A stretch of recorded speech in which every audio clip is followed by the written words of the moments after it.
And B of masses 3m, इसका 3m मास है, and m, इसका मास है m, respectively connected by a massless and inextensible string.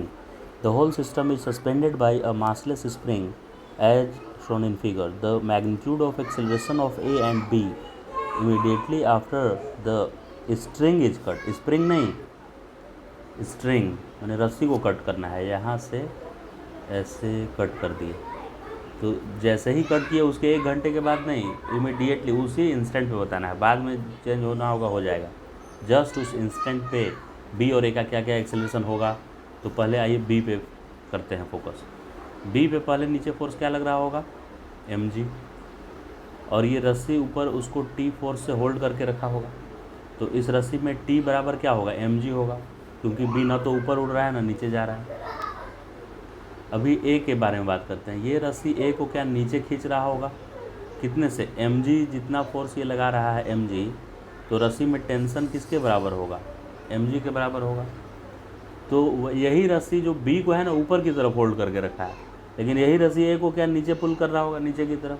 तो ए पे नीचे की तरफ एक mg फोर्स लग गया, और ये खुद इसका वेट भी 3m है ना ए का, तो 3mg एक और लग गया नीचे, तो कुल मिला के ए को नीचे की तरफ ए पे कितना फोर्स आएगा, 4mg आ गया।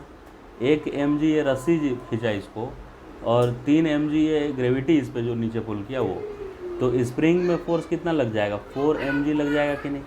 तो स्प्रिंग फोर्स लगा रहा है 4mg, ये बात समझ में आ गया अब हमको कि अच्छा ये वाला जो नीचे है ना, ये इस पे नीचे की तरफ ये mg और ये इसका वेट 3mg, तो कुल मिला के ए पे नीचे 4mg लग रहा है, और इस पे नीचे खाली mg लग रहा है कि नहीं। अब अगर इस रस्सी को कोई कट कर दिया, तो रस्सी को कट करते समय ये टी फोर्स गायब हो गया, जो रस्सी का टेंशन था वो ज़ीरो हो गया, अचानक टेंशन नहीं रहा रस्सी में। और बी ब्लॉक के बारे में सोचें तो अब बी ब्लॉक पे खाली mg फोर्स लग रहा है। ग्रेविटी को क्या मतलब है, आप रस्सी कट किए कि नहीं किए उसको थोड़े पता है कि आप क्या कर रहे हैं आप, ग्रेविटी तो mg फोर्स लगाएगी, तो mg फोर्स लगाएगी तो ये बॉडी कितना एक्सेलरेट करेगा। तो फॉर्मूला होता है एक्सेलरेशन बराबर किसी ऑब्जेक्ट पे जो भी फोर्स लग रहा है डिवाइडेड बाय मास। तो इस ऑब्जेक्ट पर रस्सी कट करने के बाद mg फोर्स लग रहा है, और इसका मास भी क्या है, m। इसका मतलब कि वो g एक्सेलरेशन से नीचे गिरेगा, जो स्मॉल m है वो g एक्सेलरेशन से नीचे गिरने वाला है। और हमसे पूछा क्या था, the magnitude of acceleration of a and b, तो a एंड b, तो b का मेरा आंसर आ चुका है। किसका आंसर आया है, b का, तो b का आंसर g होना चाहिए। तो b का आंसर g ऑप्शन b में भी है और ऑप्शन c में भी है, तो अभी b c में से एक कोई सही है, तो उसके लिए a के पास चलेंगे। a के पास आइए चलते हैं। a बोल रहा है ना कि सर मेरे ऊपर ये रस्सी नीचे mg लगा रहा था और अर्थ बोल रही थी कि तू 3mg से आ जा, तो रस्सी तो बंद कर दिया लगाना, लेकिन अर्थ ने बंद नहीं किया। तो ये जो ए ब्लॉक था उस पर नीचे खाली 3mg अब लग रहा है, ओनली 3mg लग रहा है, राइट, नीचे की तरफ वो रस्सी गायब हो गया है। स्प्रिंग की बात करें, ऊपर जो स्प्रिंग था वो तो 4mg लगाता रहेगा, क्योंकि स्प्रिंग सडनली छोटा थोड़े हो जाएगा। इस रस्सी को कट करेंगे तो ये स्प्रिंग कुछ देर के बाद वो छोटा होगा, अचानक कट करने से और छोटा होने में टाइम लगेगा उसको।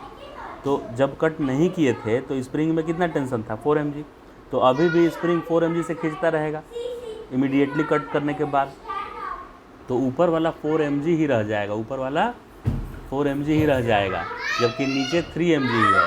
तो ये ऊपर चलने लगेगा, किधर चलने लगेगा, ऊपर।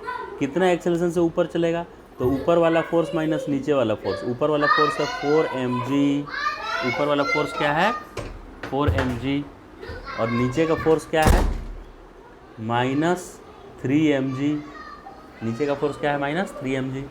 इसको ग्रेविटी नीचे खींच रही थी ना 3mg से, और स्प्रिंग बोल रहा है कि 4mg से चल ऊपर, तो नेट फोर्स इतना हो गया, और मास इसका m नहीं 3m है, मास क्या है 3m।